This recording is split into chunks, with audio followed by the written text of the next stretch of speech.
This is Nilsson, the mad scientist of muscle, and the exercise we got here for you is a great lower back / posterior chain exercise. This is a very lightweight one that we're going to be looking for technique and form and very strict attention to form for this one, because it's actually going to be a round back hip braced deadlift. Now, don't be afraid of the word round back and deadlift. What you're going to be doing is setting a bar on the power rack with this braced right up against the uprights. Smith machine bar is also going to work. Now, you want the height to be such that when you bend your knees a little bit, it braces right in the crook of your hips here. So just slightly below your waistband. Use a very light weight. I've got two 20-pound dumbbells here, so you want to use a very minimal weight. You're going to keep your knees slightly bent. Use this to brace yourself on. Now, when you come down to the bottom, you're actually going to let your back round over the top. You're going to hold on to either one or two of the dumbbells, and then spinal process by spinal process, vertebra by vertebra, you're going to curl yourself up into the top position, keeping those knees slightly bent, core braced. Now, when you're starting with this one, you may even choose not to use any weight at all and just work on correct form and work on basically starting that rollover and moving one vertebra by one vertebra, basically unrolling your spine as you come up. This is a great exercise for really strengthening the small muscles of the spinal column. So, like I said, we can also use two dumbbells or one dumbbell. I'll show you the two dumbbell one first. If you're going to use one dumbbell, hold it in one hand.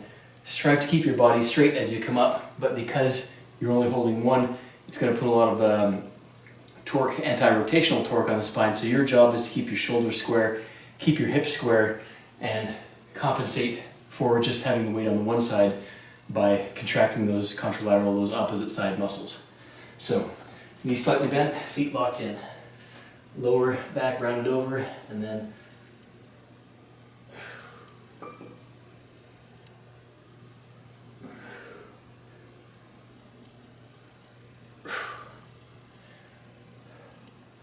reverse it.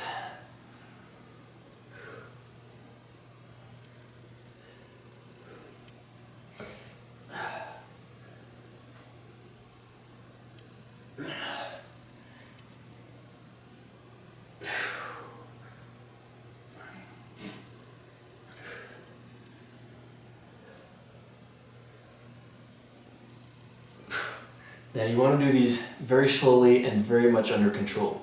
Here's what a one dumbbell one looks like.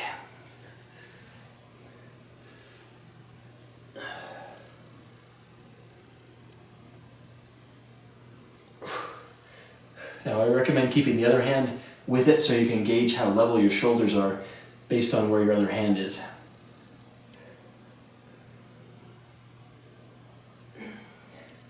If you hold one hand up here, you're not going to notice when your shoulders start tilting. So,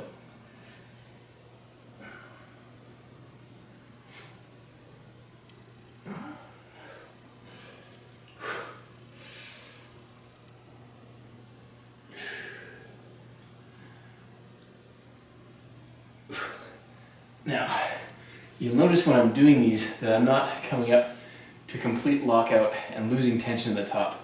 I'm coming just short of that, maintaining the tension, and then lowering back down slowly under control. So that's the exercise.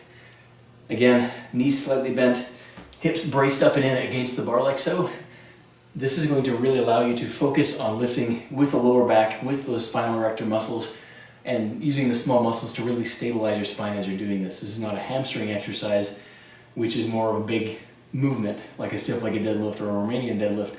This is very much targeted to those small muscles. Now, I know there's a lot of issues that people have with round back lifting. However, what I find is when you use really light weight, you can actually strengthen those muscles. So on the off chance that you do end up in an awkward / round back position, which can happen, you've actually strengthened those muscles, so you're actually less likely to hurt yourself if you accidentally or just happen to find yourself in that position. For example, like if you're doing a really heavy deadlift, when you come up to the top, when you're using really heavy, it does tend to pull your thoracic, your upper back rounded over. So this is actually going to help strengthen and stabilize those muscles so you avoid injuries and avoid back pain when the off chance does come that you get into a round back position. So give this one a shot. It's a great finishing exercise. It's a great cool down.